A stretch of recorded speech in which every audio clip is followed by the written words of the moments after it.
Ever wondered why humans often justify their wrong actions, even when presented with evidence against it? Well, the answer lies deep within our complex human psychology. It's a phenomenon that social psychologists Tavris and Elliot Aronson delve into in their insightful book, Mistakes Were Made But Not By Me. In the realm of psychology, there are these fascinating things called cognitive biases. These are essentially mental shortcuts or patterns of thought that can lead us astray, causing us to make irrational decisions and judgments.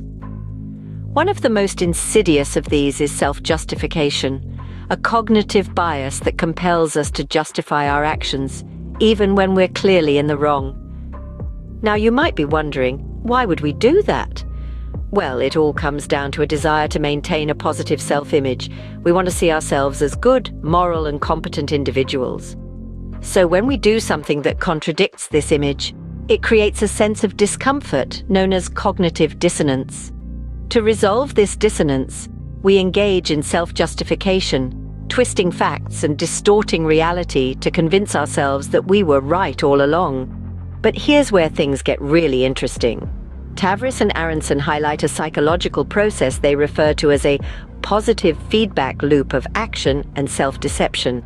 This loop begins when we make a small self-justification for a wrong action. This small justification makes it easier for us to justify bigger wrong actions in the future. Before we know it, these justifications snowball, leading to a cycle of increasing self-deception and escalating wrong actions. So, what starts as a minor bending of truth can, over time, lead to considerable distortions of reality, causing slight differences in attitudes to become polarized. This, in essence, is the trap of cognitive biases and self-justification. As we dive deeper, we'll see how this self-justification plays out in real-world scenarios. So, buckle up, dear listener, as we explore the fascinating, often perplexing world of cognitive biases. Imagine believing the end of the world is near, only for the prophecy to fail. What happens then?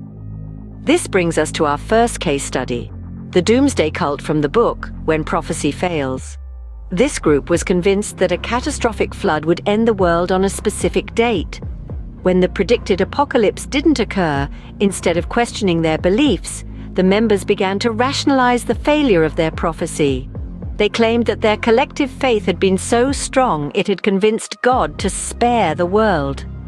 This is an intriguing example of cognitive dissonance and confirmation bias in action. Cognitive dissonance is the mental discomfort experienced by a person who holds two or more contradictory beliefs, values, or perceptions. In this case, the belief in the prophecy and the reality of the world not ending were in direct conflict. To alleviate this discomfort, the cult members engaged in confirmation bias, a tendency to favor information that confirms existing beliefs or values. They interpreted the world's continued existence as validation of their faith, thus reinforcing their initial belief. This case study shows how these cognitive biases can distort our perception of reality. Even when faced with undeniable proof that contradicts our beliefs, we may still find ways to justify and maintain those beliefs. Though the prophecy failed, the believer's faith didn't. It's a classic example of cognitive dissonance at play. What happens when a medical professional lets confirmation bias cloud their judgment? Let's take a journey back to the late 90s. A British doctor named Andrew Wakefield published a study linking the MMR vaccine, measles, mumps, and rubella, to autism. He hypothesized that the combined vaccine was overwhelming children's immune systems, leading to developmental disorders. His study was small, involving only 12 children, but the impact was seismic. Despite the minuscule size of his study, Wakefield's conclusions gained traction. Panic ensued, vaccination rates dropped, and measles cases surged. Yet, in the scientific community, his findings were met with skepticism. Numerous subsequent studies involving millions of children found no link between the MMR vaccine and autism. But Wakefield stuck to his guns, bolstered by a segment of the public that shared his views. This is a textbook example of confirmation bias at work. Wakefield had a theory, and he interpreted his findings to support that theory, ignoring contradictory evidence. As Tavris and Elliot Aronson explain in their book, mistakes were made, but not by me. Confirmation bias is a potent force that can drive us to cling to beliefs even in the face of overwhelming evidence to the contrary. We seek out information that confirms our beliefs and dismiss anything that challenges them. What's more, Wakefield's confirmation bias had a ripple effect. Parents, already anxious about their children's health, were primed to believe the worst. Media outlets drawn to the controversy amplified the fear. The result? A global health scare that took years to quell. In 2010, Wakefield's study was finally retracted by the journal that published it, and he was stripped of his medical license. Yet, the damage was done. His actions serve as a stark reminder of the power of cognitive biases and the potential harm they can cause when left unchecked. This case reminds us that even professionals are not immune to cognitive biases. So, how powerful can self-justification be in shaping our actions and decisions? To answer this, we dive into the realms of medicine, politics, personal relationships, and even pseudoscience, as explored in Tavris and Aronson's compelling work.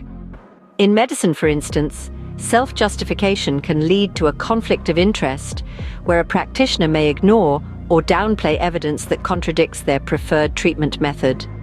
In politics, leaders might justify decisions that lead to disastrous outcomes, not out of malevolence, but to protect their self-image. Moreover, our personal relationships are not immune from the effects of self-justification.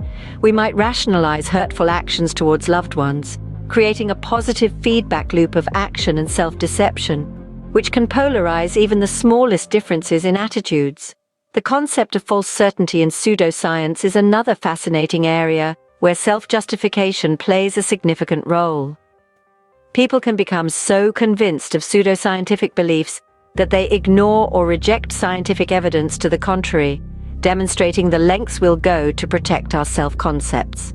Perhaps most chillingly, self-justification can even lead to justifications of aggression, war, and torture. This is not to say that such actions are excusable, but rather to illustrate the disturbing power of self-justification in rationalizing harm towards others. It's fascinating, isn't it? How our minds work to protect our self-image, even at the cost of truth and morality.